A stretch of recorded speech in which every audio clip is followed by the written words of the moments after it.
canned beef that is lean. It's Jim Regan, the part-time vegan.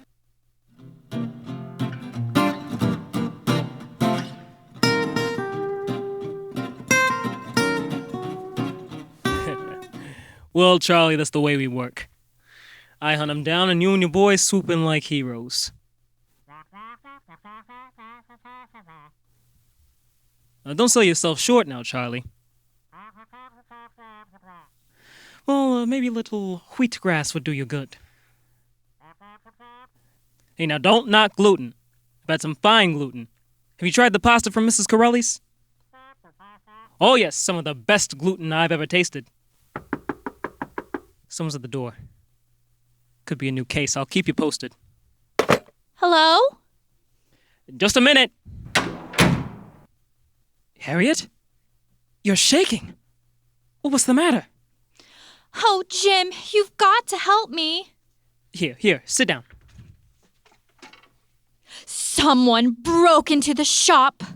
Do you need money? Cash? I think I have some. No. How can I help? They stole my wheatgrass.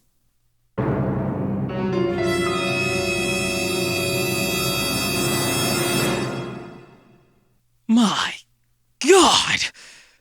I found these.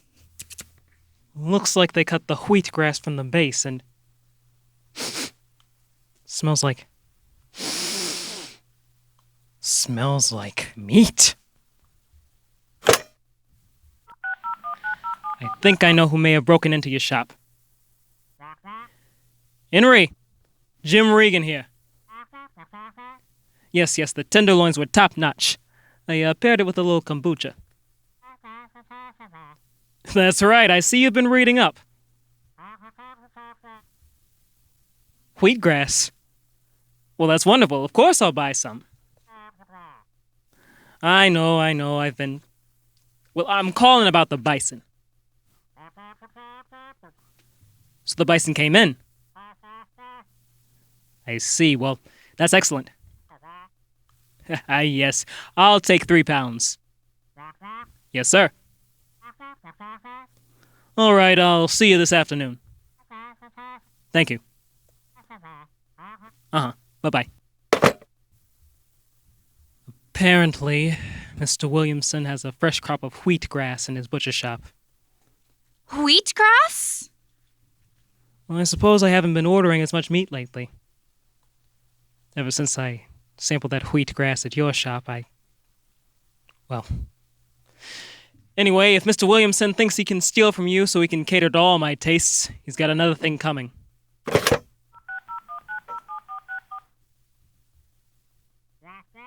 Mrs. Williamson. Hi, it's Jim Regan. Jim Regan, the part-time. Yes, everyone in town seems to know about my diet. Well, I'm more interested in casework at the moment. Well, yes, sometimes I solve cases and other times... Well, never mind. Mrs. Williamson, I'd like to speak with you about the break-in at Harriet's health food shop. No, you're not in trouble, Mrs. Williamson. I need to ask you a few questions. Yes, that's fine. I'll see you then. I'll check things out with Mrs. Williamson. You run along back to the store, and I'll call you when everything's settled.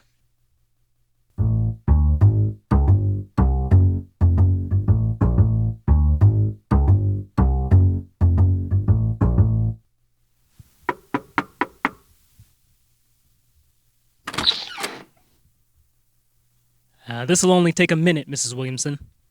What time does your husband usually arrive home from the butcher shop? I don't understand. Is Henry in trouble? Well, I'm just gathering some facts, Mrs. Williamson. Nothing to worry about. Well, he usually gets home around 9 o'clock. However, he did arrive a bit late last night. What time? I don't remember. I fell asleep in my chair. I always make tea for the two of us before bedtime. I see. Thank you, Mrs. Williamson. You've been most helpful.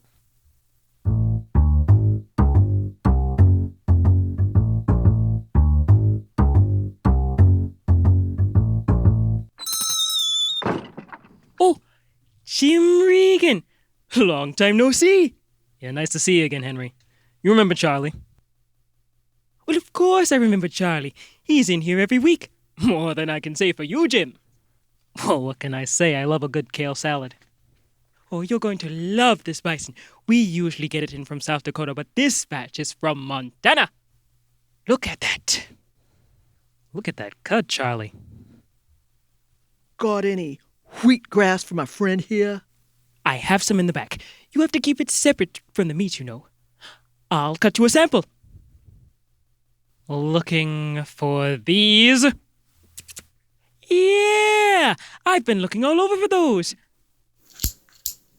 Oh! He screens superfoods when searching for clues. It's Jim Regan, the part-time vegan.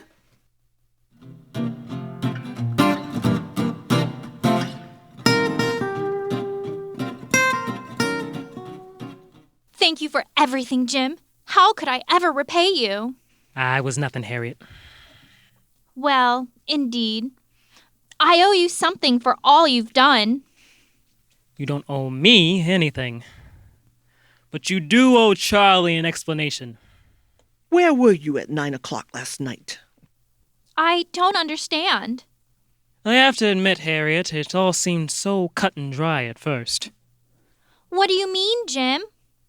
It didn't occur to me until Charlie escorted Mr. Williamson out of the butcher shop. What didn't occur to you? Mr. Williamson wasn't kicking or screaming about his innocence when Charlie handcuffed him. He kept telling Charlie that he needed to wash his hands because he had just finished wrapping up my lean cuts of bison meat. Everyone in this town knows how forgetful Mr. Williamson can be. I put in that bison order 6 months ago. Mr. Williamson forgot that he had loaned you those scissors yesterday. You heard he was adding wheatgrass to his inventory.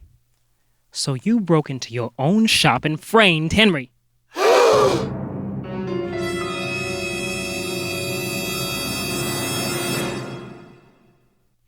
You've always been my favorite customer, Jim. Ever since you came into my shop that first time and sampled my wheatgrass. One day, Jim, one day you'll be a true vegan. You'd like nothing more than to see that butcher shop close its doors for good, wouldn't you? Why do you have to eat meat, Jim? Get her out of here, Charlie. Why, Jim? Come on, Harriet, let's go. Something tells me they don't serve rice milk where she's going. So let me get this straight. You're part-time vegan. What does that even mean? Well, sometimes I eat vegan food and sometimes I eat non-vegan food. I don't get you vegans. It's only a part-time indulgence. Well, whatever it is, I don't get it. I'm a complicated man, I suppose. You certainly are, Jim Regan. He eats lots of tofu and hamburgers too. It's Jim Regan, the part-time vegan. Jim Regan is not associated with the FDA. Jim Regan maintains a strict diet of vegan-approved food and choice meat and dairy products from select USDA-certified organic farmers. Jim Regan is available for private speaking engagements and informal casework throughout the year and can be reached by U.S. mail at P.O. Box 1212, Wayne, Nebraska. For Jim Regan and the Jim Regan Singers, this is Johnny Jameson saying so long. Good night.